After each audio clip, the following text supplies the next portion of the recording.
Hi and welcome to this episode of the Daydream District Interview. Today it's my utmost pleasure to speak with Brandon Laurino, the executive producer of the fantastic Underworld Overlord, the tower defense game on Daydream VR. Also today I have Maire, the lead engineer of the project, and Ahlung, the lead designer of Underworld Overlord. So I can tell you this is a fantastic interview, and since we had actually been talking for 1.5 hours, I'm gonna cut this interview into 2 parts, and this is the first part, and next week you will see the second part. In this first part of the interview, we're going to focus on the game itself, Underworld Overlord. And then next week, we're going to talk about the background, about the game studio, how to become a game developer, and lots of very interesting behind the scene facts. So it's definitely worth it to watch this episode and also to watch next week's episode. My name is Sebastian and this channel is called Daydream District, bringing you the latest and greatest of Daydream VR. So if this is your first time here and you would like to stay up to date about anything Daydream VR, consider to subscribe. But now let's get into the first part of this interview. Today it's my pleasure to say hello to the developers of Underworld Overlord, the great tower defense game for Daydream VR. And we have here, let me just check this, Brandon Laurino, the executive producer. Then we have Maire, the lead engineer. And we have Ahlung, the lead engineer. Hi, thank you so much for taking your time to speak with me. Lead designer, Carl Ahlung. Oh, the lead designer. What did I say? Engineer. Oh, I didn't even catch that. Lead designer. Chris is lead engineer, Carl lead designer. Okay, great to have you all here. Exactly, Ahlung, lead designer. So great to have you all here. So directly, I would probably ask Brandon Laurino to tell the audience a bit more about Underworld Overlord, because probably not everybody knows about the game. However, everybody should know about Underworld Overlord. So please, Brandon, go ahead and tell the Daydream District community what game is Underworld Overlord. Well, first, thanks for the intro there, and thanks from the bottom of the heart of the dev team for all your support of the game. We love that you love it, and that was such a great moment for us at the studio. Underworld Overlord is a new entry in the Underworld series, which started as Ultima Underworld back in the 90s, Ultima Underworld 1 and 2. And now we're part of Other Side Entertainment, which was founded in 2014 by Paul Neurath, who was the creator of Ultima Underworld, Thief, System Shock, along with a lot of other sort of seminal franchises, along with people he worked with at the studio, Warren Spector and Doug Church, among many others, and many of them have come back now as a part of Other Side, including Warren Spector, and Doug Church as an advisor. Underworld Overlord is specifically, a made-for-VR title in the franchise. Basically, as you said, it's a tower defense game, but it's really a unique twist on tower defense because it's tower defense, but then it's a full 3D action game, and then on top of that, it is in VR. And the VR for us really wasn't a gimmick, but it was a way to really immerse you in a tower defense kind of game, like really like never before. So we think we've accomplished that, and we really felt that specifically, when we saw you come out, we were so pleased because we felt like a lot of those concepts came across in terms of what we were trying to do. And again, we feel there's a lot of pretty significant evolutions on tower defense with it, including, the heroes take multiple paths, action can go off the path and be really dynamic between your units, monsters, and the heroes that you're trying to kill. So essentially the basic theme of the game is you are an evil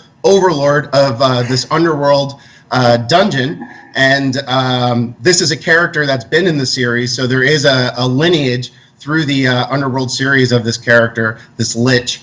And so you now get to play as the Lich, and like you would think, what we say is be the bad guy, and you get to be the bad guy. You essentially lord over this territory, and through different levels, what we call chambers across multiple campaigns, and get to essentially control an army of minions, and you have an array of spells and traps that you lay in order to try to kill the heroes before they get your treasure, and more specifically, destroy your animus, which is kind of like your Voldemort's Horcrux. They're trying to kill you, the evil wizard. I mean, Chris, Carl, did you want to add anything on to that?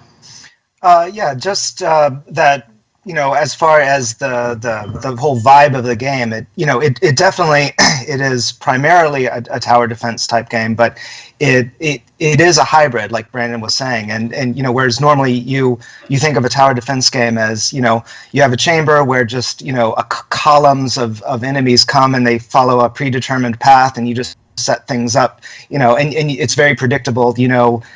What's going to happen. You're just sort of anticipating the intensity growing. What we have is something actually pretty unique in that instead of having like long columns of enemies, you have only a very few more powerful enemies, and when they enter the chamber, they don't know where they're going. So we actually have an AI routine that a searching pattern where these three heroes, they come in. They are as clueless as to where their final target is. They have no idea where to go, so they actually spend time searching, different points. And the points that they search, it's randomized every time. So they're using a certain logic that gives them real kind of a decision-making ability, based on conditions. So every time you play the game, you could have a different experience just because you don't know exactly, are they going to stay together? Are they going to split up? Are they going to go this way, that way? They are searching, and when they do find, the animus, which is kind of like your sort of presence, your soul, that's when they're trying to go and destroy it. And so as much as you can do to slow them down or throw them off track or just straight up kill them, it gives you lots of opportunities to approach every level in different ways, and you are able to use lots of different strategies in it, which we think is a pretty exciting and fresh approach to tower defense, which is pretty much done the same way every time. So that's the way we kind of approached it. Great, good. So yeah, it's great to finally be the bad guy. I think so. We've been the good guys all along, and now finally with your game, we get to be the bad guys, and we get to fight against the heroes.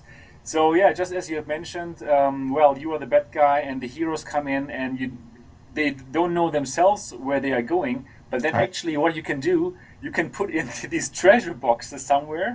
So these guys are really greedy bastards, right? The heroes. Right. Basically, it's not so much about, I don't know, freeing this world. They want to get the treasure. Did I get that right? Precisely. Yeah, I mean, it's more like, looking for a little treasure. If we happen to kill this evil lich along the way, so much the better. Okay, got it, yeah. We know where their priorities are. It's I mean, much like a player in an RPG, right? They're entering this dungeon with the goal of killing, the big bad guy, the boss, but they also like gold, so... They're essentially murder hobos, right? It's so funny. And then one question that I had while playing that game, are any of the heroes more greedy than other heroes? Is it programmed into their logic that probably one of the hero types is more prone to going for the lure, going for the treasure, or are they all the same? I think they're all equally greedy as far as that goes. They all have different ways of approaching different challenges. They all have very specific abilities, which, I mean, in and of themselves, they're fairly powerful. I mean, for a typical tower defense enemy, I mean, they're not just cannon fodder. It takes a while to dispatch them just alone. But then when they are together, and just depending on the logic, depending on the decisions that are made, they can stick together, which makes them a lot more difficult to deal with, because all of their powers are sort of complementary, just like an RPG. If you have a thief and a wizard and a fighter, they all sort of, when they band together, that makes them extra powerful. So, because they have different sort of abilities, they kind of, they will approach traps a different way, or they'll approach enemies a different way. But as far as their greed, no, they're all pretty much in it for the goal. Mm-hmm. Okay, good to know. Great. I think the game is very funny, very humoristic. You can tell that you don't take it.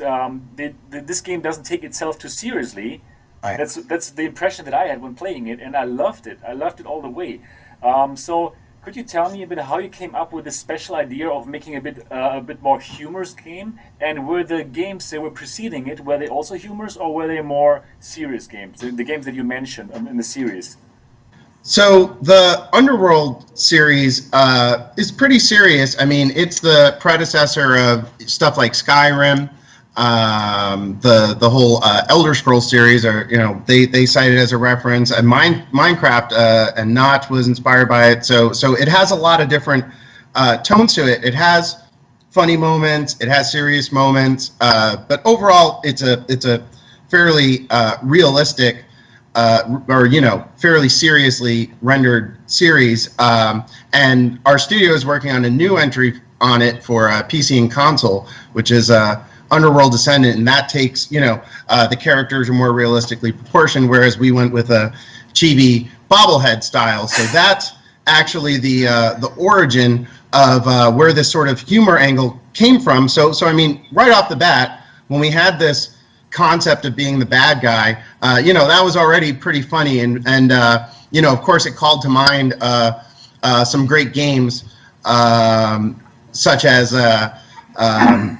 Dungeon Keeper, and stuff like No More Heroes, which was a really cool game on PSP. There's a few games that have done that twist, and we've always really loved it. So of course that sort of lends itself to good opportunities for humor. So we always really had it in mind that it was sort of like going to be a funny take on the series, right? To be the bad guy. And so our art director, Nate Wells, who was the art director on Last of Us, worked at Naughty Dog, also art director on Tomb Raider. When we were working on it, part of it was kind of a series of things that ultimately netted out fully in that style, where it's kind of cartoony and bobbleheaded. But on the same token, we didn't want it to be just cartoony per se, but we wanted it to have a bit of like a Tim Burton cartoon vibe, a little bit more, something, dark and feel a little bit closer to something like Nightmare Before Christmas stylistically than Thomas the Train Engine or something like that, right? So we really wanted to make sure that it carried for someone like you. And again, it's really satisfying for us that you say, hey, that aspect of the humor really worked, because we were really trying. So anyway, part of it was a platform. Considering the platform, mobile VR. One thing was we started by prototyping using assets from Underworld Descendant, which again are realistically proportioned and kind of darker world and all that kind of stuff. And when we were looking at it through the Daydream hardware, the initial Daydream hardware that we were working with at the time, we said, well, for this kind of game, because again, like Carl was saying, it's not a super macro RTS kind of game in that you have like hundreds of units. It's not like Total War scale. It's pretty intimate. You're down on the ground, and that's part of what's unique about it. So we really wanted the characters to read very well. So again, when we were looking in the device, we felt that the more realistically proportioned things, you couldn't really see their face. As well as, again, if we kind of exaggerated it, then their forms and everything read very intuitively and very well in VR. And some of it also was a budget consideration in terms of the hardware and targets that we could hit. And then also just, basically, so Nate got inspired and he said, I think we should try out this kind of style. And he came back with a drawing of the skeleton that was just amazing. And then we went, oh, yes, let's do it. And then we pretty much went whole hog that way, and we were really pleased. So basically, the skeleton came online first, and we were like, oh my God, this guy is so cute. We're loving, we felt right off the bat that it really captured that sort of a Tim Burton-ish kind of look. And then the lava bat is what came online next, and honestly, he became the studio favorite. He's a little meme, in case you didn't notice. There's like statues and tributes to him almost everywhere in the game. So the lava bat probably is really where that kind of stepped up to the next level of like, wow, this style is really working and it's really cute, and we took it from there. Perfect. Yeah, well, I can just say that I think the art style looks fantastic. The game looks fantastic. It's one of the best looking games that you can find on Daydream right now. So congratulations, you've done a wonderful job here, everybody together. So Thank you. Thank you so much. You're welcome. However, with that, I must say that I'm sure that Chris, you as the lead engineer, you were facing the challenge that, of course, the hardware kind of gets to the limit with all these beautiful looking assets, right? Oh yeah, I mean this is a problem on I think any new platform, right? Is you're not always positive what the specs are going to be by the end of it. Of course, our team is amazingly talented. We have graphics programmers who have been doing this for 20 years, 30 years. We have our team in Chicago who have been doing mobile development for forever. Being able to rely on those guys to really get the game running smoothly has been just a huge help. And that's why the game ended up looking as fantastic as it did. So I mean, full credit to those guys for making it happen. The game was also kind of planned for long sessions from the beginning, right? We sort of intended we picked the design for the game because it creates these 15 to 20-ish minute sessions where you kind of action ramps up and then it kind of cools down and ramps up and cools down, and that's what allows you to kind of continue playing for a long period of time. Okay, good. So when I was playing it, I faced big problems with overheating. That was in the very, very beginning of the Daydream time. That was in November last year. And then I found out how I can kind of cool down my device with these kind of gel packs here. And then I could play a bit longer. So I'm wondering, did you have to somehow engineer it a bit down in order to make it last longer, the game now, or did you do anything to kind of optimize the playing times for this game, which still looks incredible? So thermal is a challenge on any mobile VR platform, right? People had to take the faceplate off the gear to vent it out and make it go longer. So this is a challenge generally with mobile VR. So as Chris was saying, we knew that going in, and we did some planning for it. But the video games, it's always there's so much you can plan, and then there's a lot of stuff you have to roll with. So like Chris was saying, there was a lot of thought and consideration going in, not just in terms of what's the spec going to be and what kind of budgets and targets do we have to hit, but also the cadence of the game. For instance, you make it through a campaign, you go back to the layer. That's intentional, so we're not just running it hard the whole time. Even though we could have made that beat just go to the next level, we actually take you back to the liches layer, so there's just a bit of a downbeat, and the whole game kind of follows a structure like that.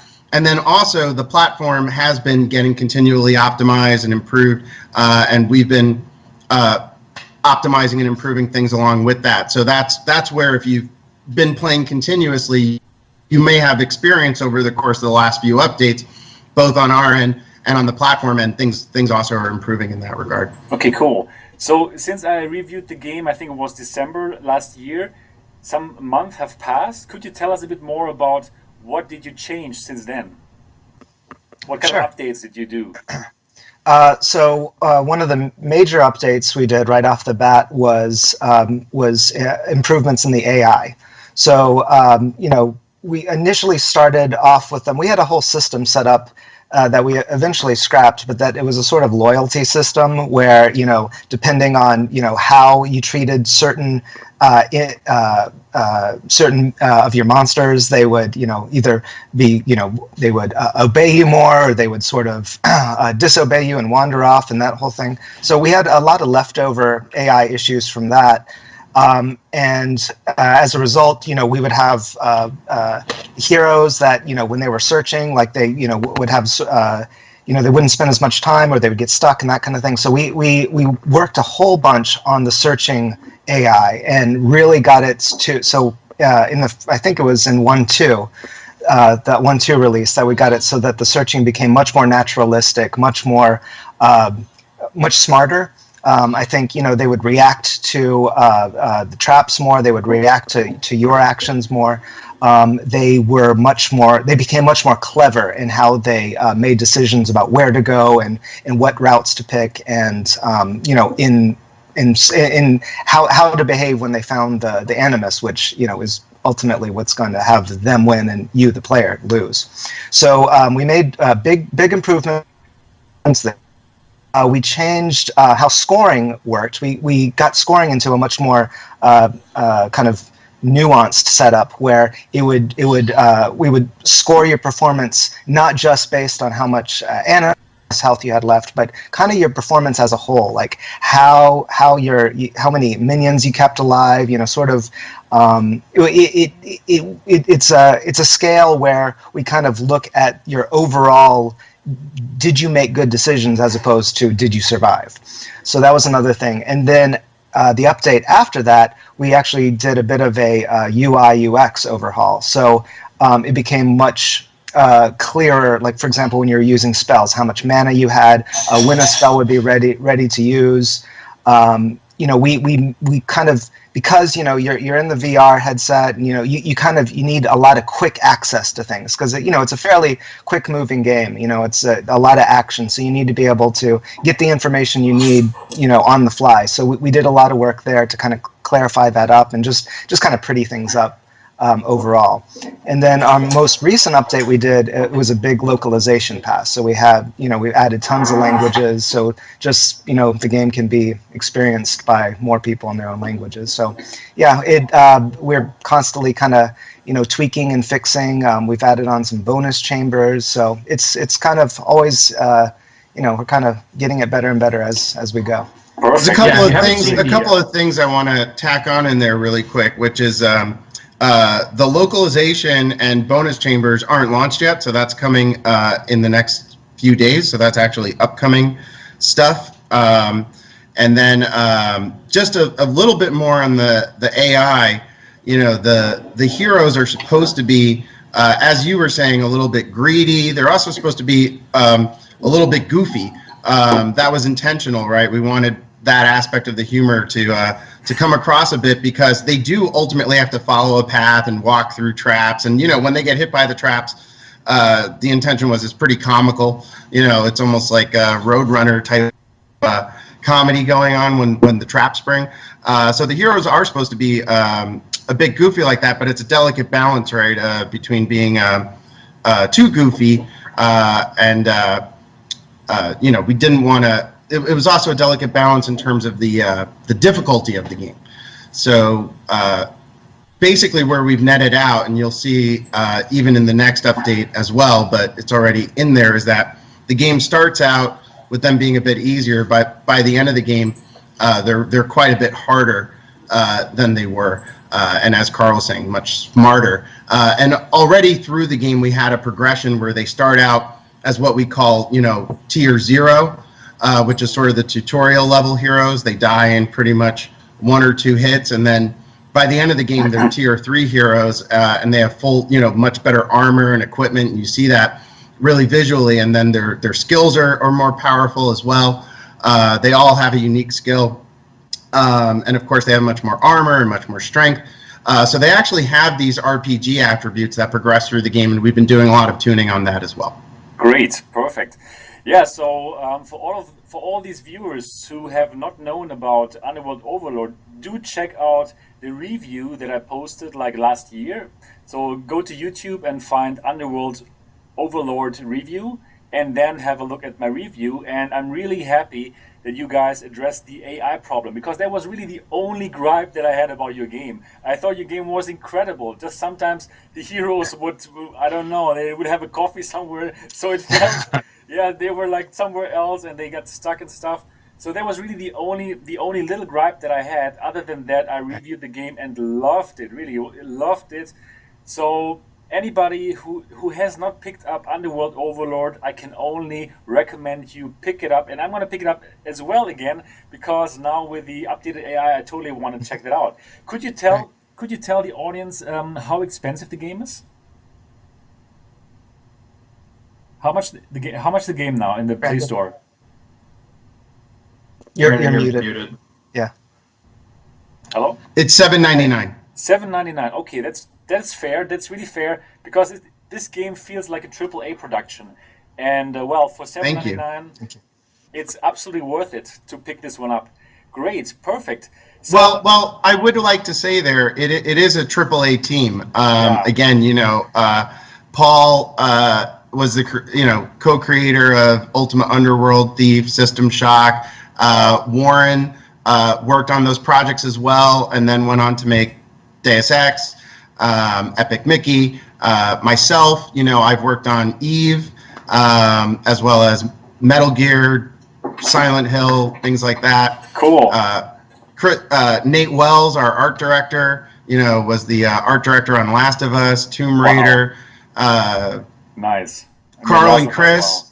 Chris comes from Turbine. Carl has a background at EA, working on their biggest titles. So this is a real AAA team. We've gone indie, but we're a AAA team. Yeah. And I'm glad, and it's so great. It's so great for us to hear that from you. Thank you. Yeah, so I have to play all the games on Daydream, right? So it feels really good to have some kind of AAA games. You can tell, okay, this is quality that you expect nowadays, right? You don't want these little experiences. Some people just want to cash in on this new thing, but for this game, you can tell, okay, this is really, really quality, and it's fun to stay in the game and come back to the game. And now with the updated AI, I will do that. Okay, Chris, did you wanna speak to that? That was like a real goal for us, right? To the AI update? No, the sort of scale of the game, the as opposed to being an experience. I mean, just that this team doesn't really know how to make a small game, right? We've all got a AAA background. You kind of mentioned the humor in the game. That's at least partly due to our writer Joe Fielder, who formerly wrote on BioShock Infinite. This is a team that only makes big games. We don't know how to do anything else. cool. Well, and specifically on VR, right? There's a lot of these experiences, and it might be like 5 minutes or something. We make games, and we wanted to really make a full game and make something that we felt and we feel has been received, stands out as not just a top Daydream game, but just a top mobile VR game, a really interesting tower defense game, and again, it's just great for us to hear that people are feeling like we fulfilled those objectives. Totally did. Awesome. Thank you. So now we know a bit more about your backgrounds and your AAA backgrounds. Tell us a bit more about Otherworld Entertainment, the studio. Like, where are you located? Since when does it exist? And how came it about the company was started? So, Other Side Entertainment started in 2014. Other Side, or not Otherworld, Other Side, yeah? Yeah. Other Side started in 2014. Again, it was founded by Paul Neurath. Specifically, it started by kickstarting Underworld Ascendant. It was one of the top 10 Kickstarter video games of 2015.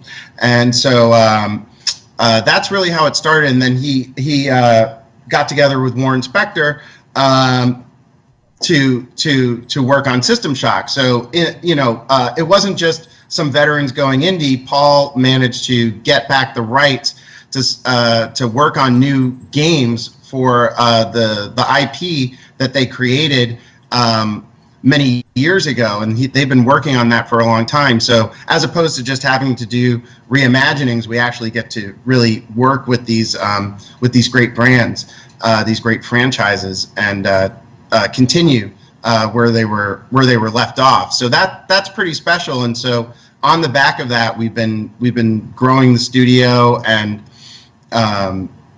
growing the team. And so we have an office in Boston, and that's where it started. And then once Warren came on board, we opened a studio in Austin. Now we just announced a partnership with Starbreeze for System Shock 3. So that's going to really expand the studio much further, and we have other things in the works that are going to kind of take the studio further as well. So right now we have a studio in Boston, a studio in Austin, but we also work with people around the globe. We work with people in Chicago. We work with people in Mexico.